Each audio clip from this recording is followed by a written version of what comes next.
Hello, YouTubers, friends, compatriots, bootlickers, shills, deathslaves, hurts, peasants, vassals, my Iranian friends.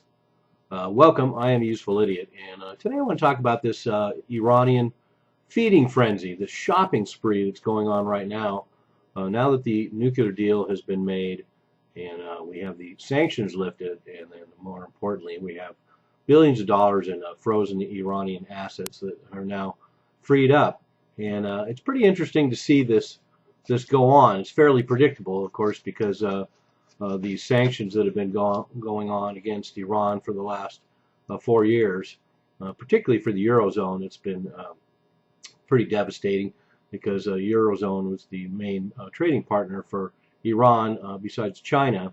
And of course now China is number one, and Iran continues to have a thriving relationship with China economically. I think $600 billion a year or something like that. So anyway, we have now Rouhani has been in Europe, and he's been on a shopping spree. And here's just a partial list of some of the deals that have been rung off with France. Of course, Peugeot, the automobile company, is going back into Iran, where they left 4 years ago. They should be producing 200,000 cars a year within a couple of years. The French energy company Total will buy Iranian crude oil.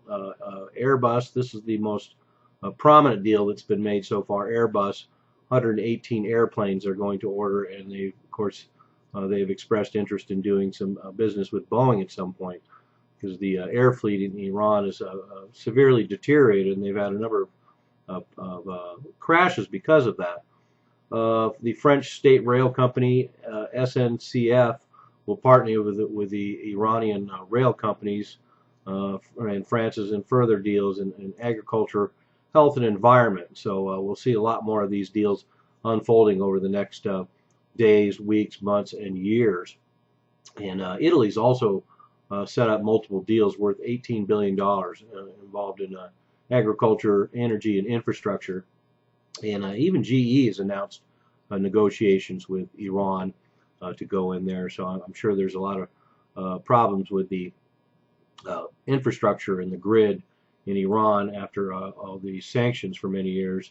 And then the Italy oil services company Saipem has set up a $5 billion deal, and then the Danieli heavy machinery company from Italy has also set up a $6 billion deal. So that's a lot of money being thrown around in Europe, a lot of things that Iran needs at this point, and of course what they're shopping for reflects that, and notably all the things basically to build up agriculture, energy, infrastructure, and health in their country. So that makes a lot of sense, and good to see.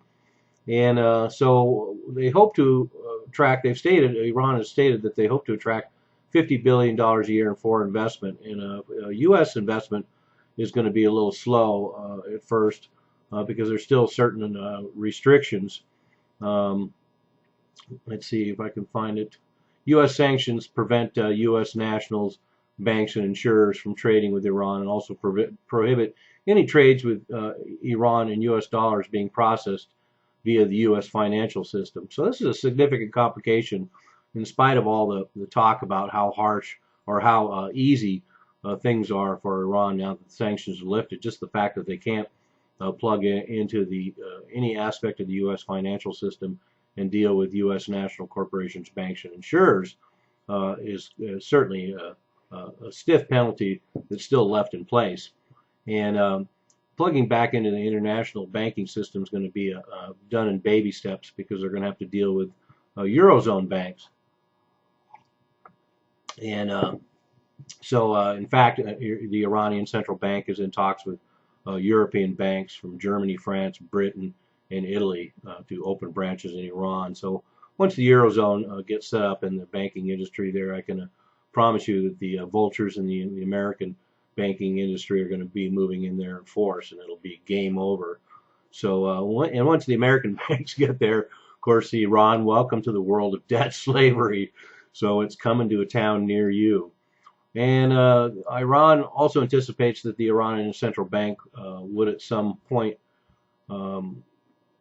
force lenders to adhere to international capital standards. And I found that very significant that the Iranian central bank is going to force its lenders to adhere to international capital standards set up by Basel III.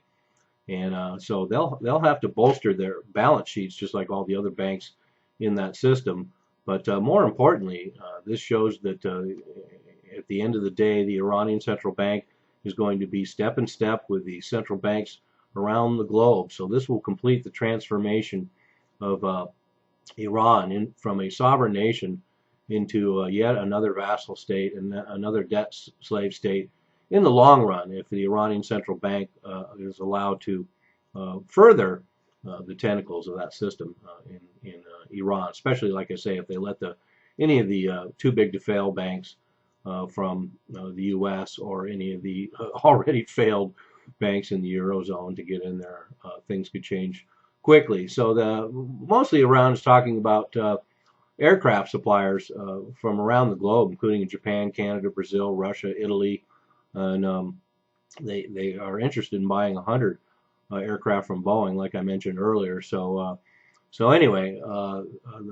remodernization of Iran will be a good thing, because if you want to affect a regime change, I would suggest better than bombing the country into oblivion and succumbing to the Israeli foreign policy goal that was imposed on the United States in this near war with Iran.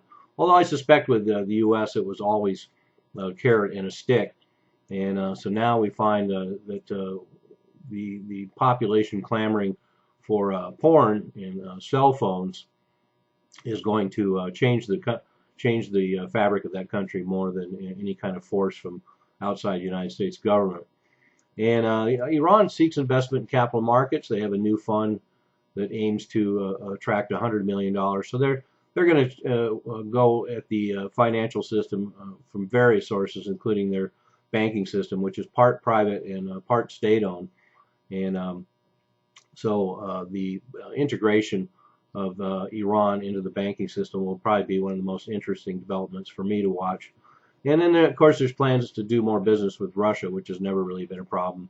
They're going to continue to be a big trading partner with Russia and China. And not surprisingly, also recently, and this is kind of a no-brainer considering places like Afghanistan, there's vast mineral wealth that's been discovered in Iran. Estimates of $700 billion worth of copper, iron ore, zinc, and lead. Of course, at this point, with the commodities prices at such all-time lows, this isn't going to be so important. But once again, it's going to be like a piggy bank of ore and mineral wealth that can be exploited at a future date. And by that point, of course, Western companies will be in there in force, and they'll be able to exploit it, would be my guess. 3,000 active mines. So a huge industry that could be exploited much, much further, certainly in the future. And then one of the other interesting parts of this is that the list of companies that have sold the tools of oppression. I always find that interesting, as we find this on a global scale, countries all over the world.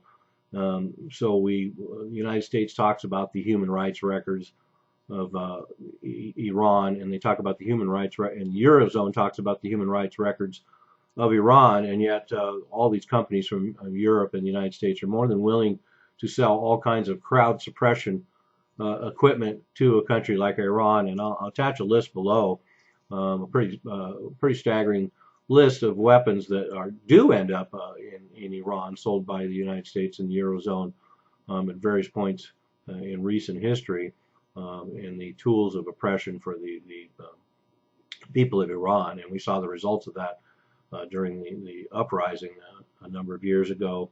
But Rouhani's made it clear, and I see this as the path to the future. Rouhani said, the leader of Iran said, quote, "If American investors and the heads of the American economy want to come to Iran and invest in my country, there are no problems from our point of view," unquote. Yeah, I bet there isn't. So party on.